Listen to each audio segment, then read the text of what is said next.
भारत माता की वंदे वंदे वंदे। সমবেত আজকের এই পথসভা যা কার্যত জনসভায় রূপ নিয়েছে, দেশপ্রেমিক রাষ্ট্রবাদী গণদেবতা জনতা জনার্দন আমাদের এই মহানগর কলকাতার অত্যন্ত ব্যস্ততম একটি কেন্দ্রস্থল ব্যাংক অফ ইন্ডিয়ার সামনে সমবেত ভদ্রমণ্ডলী, ভারতীয় জনতা পার্টি, যে পার্টি শুধু দেশের নয় পৃথিবীর সর্ববৃহৎ রাজনৈতিক দল, যার 13 কোটি সদস্য, তার পক্ষ থেকে আপনাদের সবাইকে জাতীয়তাবাদী দেশপ্রেমিক গৈরিক অভিনন্দন জ্ঞাপন করছি। আজকের এই পথসভার যা জনসভায় পরিণত হয়েছে, তার ঋত্বিক বা পুরোহিত বা সভাপতি আমাদের কলকাতা কর্পোরেশনের অত্যন্ত লড়াকু কাউন্সিলর, প্রত্যেক দিন যাকে ইলেকট্রনিক্স মিডিয়া থেকে রাস্তাতে লড়াইতে আপনারা পান, যিনি কখনো অবহেলার দেহ নিয়ে মমতা পুলিশ যখন আরজিকর থেকে পালানোর চেষ্টা করে, রুখে দাঁড়ানোর চেষ্টা করেন, কখনো যোগ্য শিক্ষক শিক্ষাকর্মীরা লাঠি খেলে পানীয় জল ফার্স্ট এইড নিয়ে তাদের পাশে গিয়ে পৌঁছায়, বন্ধুপ্রতিম সজল ঘোষ, আমরা কার্যত পরিচয় আমাদের 30 বছরের বেশি, 1989 থেকে আমার সঙ্গে ছাত্র রাজনীতি করতে গিয়ে সজল ঘোষের বন্ধুত্ব, এবং আমরা একসঙ্গে অত্যাচারী সিপিএম এর বিরুদ্ধেও লড়েছি, আজকে অত্যাচারিণী মমতা ব্যানার্জির বিরুদ্ধেও লড়াই করছি। আমাদের এই জেলার সভাপতি, যিনি সভাপতির দায়িত্ব নেওয়ার পরে ভারতীয় জনতা পার্টি এখানে কার্যত একটি আন্দোলনমুখী দলে পরিণত হয়েছে, ভাতৃপ্রতিম তমগ্ন ঘোষ, তাকেও ধন্যবাদ জানাবো। ধন্যবাদ জানাবো আমাদের ছাত্র রাজনীতিতে যিনি গুরুদেব ছিলেন, এখনো যাকে আমরা অভিভাবক মানি, যার কোনো পদ লাগে না, যার ব্যক্তিত্ব এবং উচ্চতা সব সময় নেতৃত্ব সুলভ, মাননীয় তাপস রায়, তাপস দা, তাকে আমি যথাযথ শ্রদ্ধা জ্ঞাপন করব। কলকাতা কর্পোরেশনের বিরোধী দলনেত্রী মাতৃসমা দিদি, ছবারের কাউন্সিলর অপরাজেয় শ্রীমতী মীনা দেবী পুরোহিত মহোদয়া, আমি দিদিকে আমার অন্তর থেকে শ্রদ্ধা জানাবো। আমাদের আরেক লড়াকু কাউন্সিলর, তিনি খুব প্রচারের আড়ালে থাকেন কিন্তু অনেক কাজ করেন দলের হয়ে, বিজয় ওঝাজি, তাকেও আমি আমার অন্তর থেকে সম্মান জানাবো। প্রাক্তন সভাপতি দীনেশজি আছেন, শিবাজিদা আছেন, তারা আমাদের আশীর্বাদক। আমাদের মধ্যে জিএসরা আছেন, নবগঠিত উত্তর কলকাতা জেলা বিজেপির দেবাশিস দা আছেন, চিত্তরঞ্জন দে আছেন। এর বাইরেও আমাদের এই সভার যারা আয়োজন করেছেন, স্বরূপ দে রায় এখানকার মন্ডল প্রেসিডেন্ট, জেলা কমিটি এবং আমাদের মোর্চার নেতৃত্ব যারা দিচ্ছেন, প্রমোদ সিং, কালী ঘটিক, পাশের ভোলা কৌশিক চ্যাটার্জি, ভোলা সরকার, কমলেশ সিং, সুদীপ রাম সহ অসংখ্য নেতৃবৃন্দ, আমি অনেকের নাম বলেছি, অনেকের নাম না বলে সকলকে সম্মানিত মঞ্চ বলে আমার প্রেস মিডিয়ার বন্ধুদের অভিনন্দন জানিয়ে কাজের কথা কয়েকটা বলতে চাই। মূলত আজকে উত্তর কলকাতা জেলা বিজেপি প্রধানমন্ত্রী আসার ঠিক 38-40 ঘন্টা আগে একটি প্রচার সভা সংগঠিত করেছে। আগামী পরশুদিন ঠিক বিকেল বেলা 2টোর পরে 3টের মধ্যে আপনাদের সকলকে দমদমের জেল মাঠ ভরিয়ে দিতে হবে আমাদের বিশ্বের সর্বশ্রেষ্ঠ সর্বজনপ্রিয় নেতা যশস্বী প্রধানমন্ত্রী, যিনি ভারতবর্ষকে অর্থনীতির 12তম স্থান থেকে 4র্থ স্থানে নিয়ে গেছেন, যিনি মহিলাদের লোকসভা বিধানসভায় সংরক্ষণ দিয়েছেন, যিনি ডক্টর শ্যামাপ্রসাদ মুখার্জি একজন আদর্শ বাঙালি রাষ্ট্রবাদী হিন্দুত্ববাদী একজন মহামানব, তার স্বপ্ন পূরণ করে 370 ধারা 35-এর হাঁটিয়ে দিয়েছেন, যিনি ট্রিপল তালাক খতম করে মুসলিম মহিলাদের উপর অত্যাচার বন্ধ করেছেন, যিনি সুপ্রিম কোর্টের নির্দেশ মেনে 500 বছর পরে ভগবান পুরুষোত্তম রামচন্দ্র মহারাজের জন্মভূমি অযোধ্যার ফরিদাবাদে রাম মন্দির আমাদেরকে উপহার দিয়েছেন, যিনি ওয়াকফ অ্যামেন্ডমেন্ট বিলের মধ্য দিয়ে আমাদের ওয়াকফ প্রপার্টি মুসলিম অনাথদের প্রোটেক্টেড করেছেন, ল্যান্ড মাফিয়াদের হাত থেকে বাঁচিয়েছেন, যিনি 1947 সালে বিভীষিকাময় দেশভাগ অবিভক্ত পাকিস্তান থেকে হিন্দু, শিখ, খ্রিস্টান, জৈন, বুদ্ধিস্ট, পার্সি যারা ধর্মীয় কারণে বিভীষিকাময় দেশভাগকে মাথায় রেখে আজকে ভারতবর্ষে শরণার্থী হিসেবে এসেছিলেন, তাদের জন্য সিটিজেনশিপ অ্যামেন্ডমেন্ট অ্যাক্ট সিএএ দিয়েছেন। সেই নরেন্দ্র মোদীজি পরিবর্তন সংকল্প সভাতে আলিপুরদুয়ার দুর্গাপুরের পরে তিনি এই বৃহত্তর কলকাতার দমদমের জেল মাঠে আসছেন এবং আমরা ভারতীয় জনতা পার্টি মোদীজির অসংখ্য সমর্থক, শুভানুধ্যায়ী, রাষ্ট্রবাদী, দেশপ্রেমিক জনগণকে আমরা ভরসা করে এই সভা, লক্ষ মানুষের সভা, শুধুমাত্র কলকাতা বা বৃহত্তর কলকাতার মানুষদের নিয়ে আমরা অনুষ্ঠিত করার চ্যালেঞ্জ নিয়েছি। ভরসা হলেন আপনারা।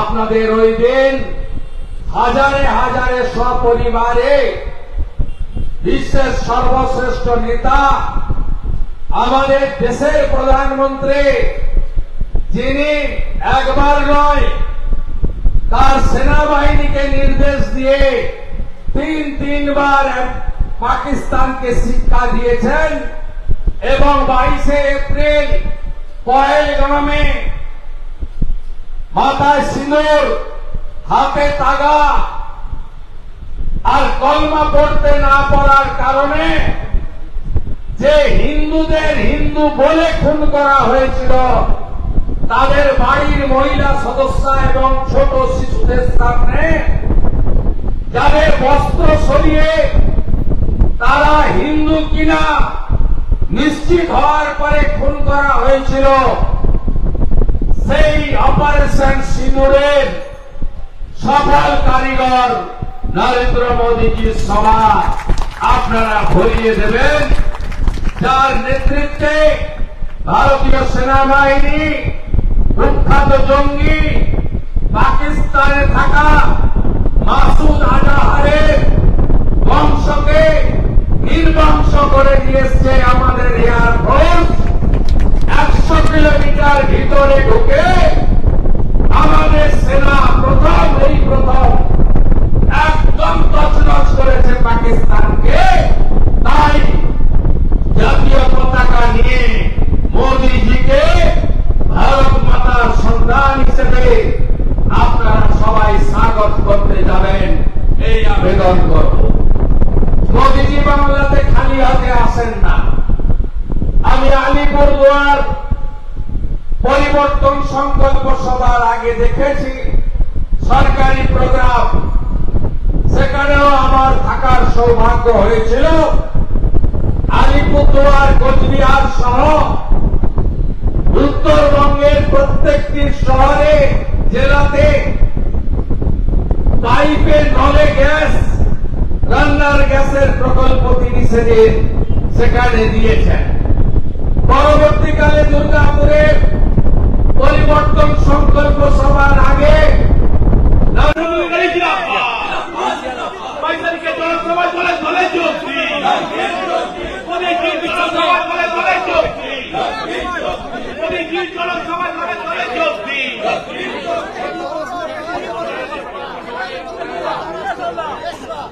আমি ধন্যবাদ জানাবো যে সমস্ত মন্ডল প্রেসিডেন্টরা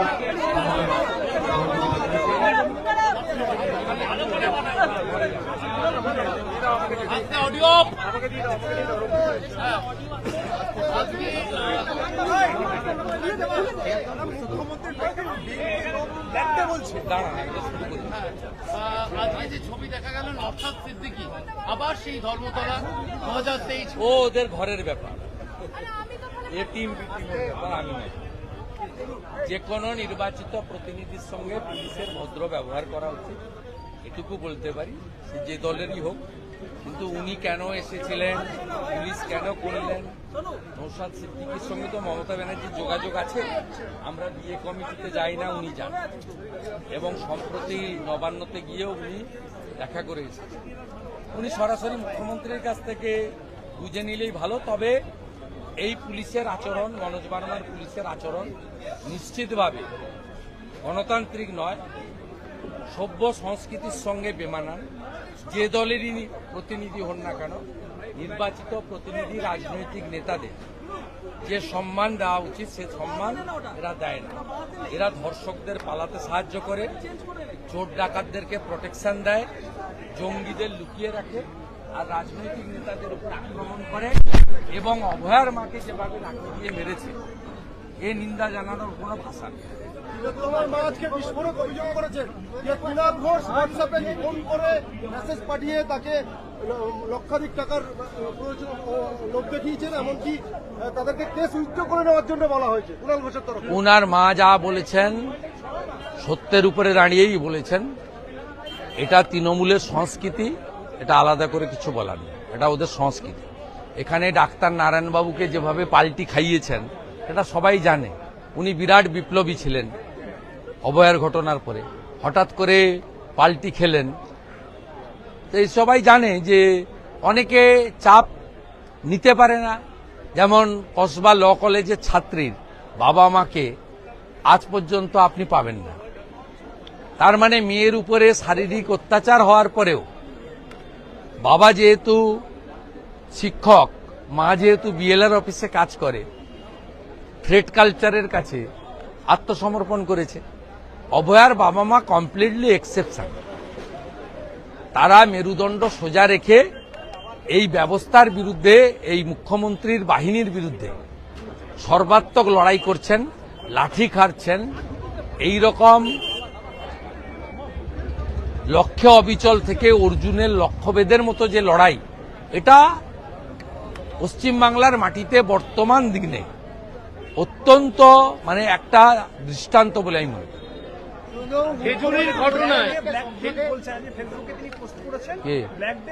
উনি ভয় পাচ্ছেন, উনি 30 দিন থাকতে হবে। উনি পশ্চিমবাংলার সবচেয়ে বড় ডাকাত, উনি জানেন, এবং উনার পরিবারের অনেকেরই সম্পত্তি ইতিমধ্যে ইডি সেটাকে সিজ করেছে। 8,15,00,000 টাকার সম্পত্তি, অনেকের অ্যাকাউন্ট সিজ করেছেন। লিপস অ্যান্ড বাউন্সে উনার পরিবারের একাধিক মেম্বার, অমিত ব্যানার্জি, লতা ব্যানার্জি, রুচিরা ব্যানার্জি, অনেকেই লিপস অ্যান্ড বাউন্সের ডিরেক্টর, যে লিপস অ্যান্ড বাউন্সের মাধ্যমে কালীঘাটের কাকু থেকে শুরু করে কত টাকা সাইফোন হয়েছে চার্জশিটে অনেকবার উল্লেখ হয়েছে। স্বাভাবিকভাবে উনি আতঙ্কিত যে আমার কি হবে, আমার পরবর্তীকালে আমার পরিবারের যাদেরকে আমি 11 সালের পরে এনে এখানে বসালাম তাদের কি হবে, এই ভবিষ্যৎ দেখে আতঙ্কিত। তাপসদা তার বক্তব্যের শেষে সুন্দর করেই বলেছেন, এ বাংলারও নয়, বাঙালিরও নয়, এ ভারতেরও নয়, এ নিজের এবং তার পরিবারের। খেজুরির ঘটনায় আজকে হাইকোর্টে অভিষেক বন্দ্যোপাধ্যায় বলছে 48 ঘন্টা আগে বিলের কপি দেওয়া নিয়ম অনুযায়ী দেওয়া উচিত, কিন্তু গতকাল রাত 10টার পরে বিলের কপি দেওয়া হচ্ছে। ওরা বিধানসভায় কি করে? বিধানসভায় কি করে? বিধানসভায় কি করে? ওর জ্যাঠা মশাই বিমান ব্যানার্জি কি করে এখানে? ওর জ্যাঠা বিমান ব্যানার্জি কি করে? 2টোর সময় ডিসকাশন হয়, 12টার সময় বিল প্লেস করে। এসব কথা বলতে না বলবেন, সব কথা বলতে না বলবেন। জেলে যাওয়ার ভয় পাচ্ছে 30 দিন, পার্থ বালু সব 30 দিনের বেশি থেকেছে, এবং এদের বিরুদ্ধে পিএমএল যে সেকশনগুলো আছে ঢুকলে 2 বছর বেরোনোর কোনো সিন নেই। এ আতঙ্ক থেকে করছে, ভবিষ্যৎ অন্ধকার, যে পিসি চালাবে তারপরে আমি বসবো। ভাবছে এই বিল পাস হয়ে গেলে তো পিসিরও কিছু হবে না, আমারও কিছু হবে। খেজুরির ঘটনায় যে মারধরের অভিযোগ ছিল, কাজকলা করবে। ওরা বিরোধিতা করেছিল 370-35 এ সরানোর সময়, কিচ্ছু হয়নি। ওরা ওয়াকফে বিরোধিতা করেছিল, ওরা সিএএতে বিরোধিতা করেছিল, ওরা ট্রিপল তালাকে বিরোধিতা করেছিল, ওরা ওয়ান নেশন ওয়ান ইলেকশনে বিরোধিতা করেছিল, ওরা এসআইআর এর বিরোধিতা করছে। নো এসআইআর নো ইলেকশন, কিছুই হবে না। সংবিধান শেষ কথা বলবে। পশ্চিমবাংলার আঞ্চলিক দল, পরিবারবাদী দল, তোষণবাদী দল, সীমাহীন দুর্নীতিতে নিমজ্জমান দল, শিক্ষিত বেকার যুবক যুবতীদের স্বপ্ন ধ্বংস করা, কর্মচারীদের ডিএ চুরি করা দল, তাদের পরিণতি যা হওয়ার তাই হবে। সংবিধানই শেষ কথা বলবে। পারমিশন যে দিয়েছিল রাজ্যপাল, আজকে ইডি সেটা কোর্টে জমা দিয়েছে, তো সরকারের আরো এক মন্ত্রী তো বিপদে এবার, কারণ বিচার প্রক্রিয়া শুরু। আপনাদের কেউ কেউ বলছিলেন না রাজ্যপাল পারমিশন দিচ্ছে না, কি হচ্ছে? সিপিএম এর লোকদের জিজ্ঞেস করুন, সেটিং ফেটিং বলে যে মাঝে মাঝে। সবচেয়ে বড় সেটিং তো সিপিএম এর। এখানে প্রদীপ ভট্টাচার্য পেয়েছে 1,60,000 ভোট, তাপসদা হেরেছে 90,000। পাশে দমদমে সুজন চক্রবর্তী পেয়েছে 2,41,000, 76,000 ভোটে হেরেছে আমাদের শিলভদ্র দত্ত। অগ্নিমিত্রা পাল 27,000-এ হেরেছে, ওখানে ভোট কেটেছে 1 লক্ষ। অরূপ ধীবর 6,000-এ হেরেছে, ওখানে ভোট কেটেছে 1 লক্ষ। 2.5 লক্ষ ভোট কেটেছে দেবদূত ঘোষ, 60,000 ভোটে হেরেছে অর্জুন সিং। 1,82,000 ভোট কেটেছে সাদি, 54,000 ভোটে হেরেছে রানিমা। সিপিএমই তো হিন্দু ভোট কাটছে, কেটে তৃণমূলকে রাখছে। সিপিএম হইতে সাবধান, সরাসরি সিপিএম কে ভোট না দিয়ে যারা এই যে কথা সজল ঘোষ বলেছে, নয় প্রো মমতা নয় অ্যান্টি মমতা, যে কোনো একটা সিদ্ধান্ত নিতে হবে। মমতাকে রাখতে চান তো সরাসরি ওখানে, আর মমতাকে হারাতে চান তো পদ্ম ফুলে, আর কোনো মাঝখানে রাস্তা নেই। খেজুরিতে যে মারধরের ঘটনা নিয়ে আজকে কলকাতা হাইকোর্ট, সেখানে বলা হয়েছে যে 9 জনের মধ্যে 6 জন, রাজ্যের দাবি যে 9 জনের মধ্যে 6 জন বলেছে কোনো মারধর করা হয়নি, কিন্তু এসএসকেএম হাসপাতালের রিপোর্টই প্রশ্নের। আমি পুরোটা মনিটরিং করছি, পরিবারের লয়ারের সঙ্গেও আমার যোগাযোগ আছে। শুক্রবারের হিয়ারিং এ অপেক্ষা করুন। It's a completely murder. আমি প্রথম দিন থেকে বলছি, বিজেপি বন্ধ পালন করেছে এবং এসএসকেএম পশ্চিমবঙ্গ সরকারের ডাক্তারদের দ্বিতীয় পোস্টমর্টমে তা প্রমাণ হয়ে গেছে। একটা জলসা চলছে, মুসলিমদের জলসা, মহরম উপলক্ষে, সেখানে তার ছিঁড়ে পড়েছে। মিনিমাম 500 লোক ছিল, দুটো বিজেপির লোক হিন্দু লোকই মারা গেল, কোনো মুসলিম লোকের গায়ে আঁচড় পড়ল না, আহত হলো না। এইসব গল্প, গেঁজাখুরি গল্প কেউ বিশ্বাস করে না। তাই ওখানকার এসডি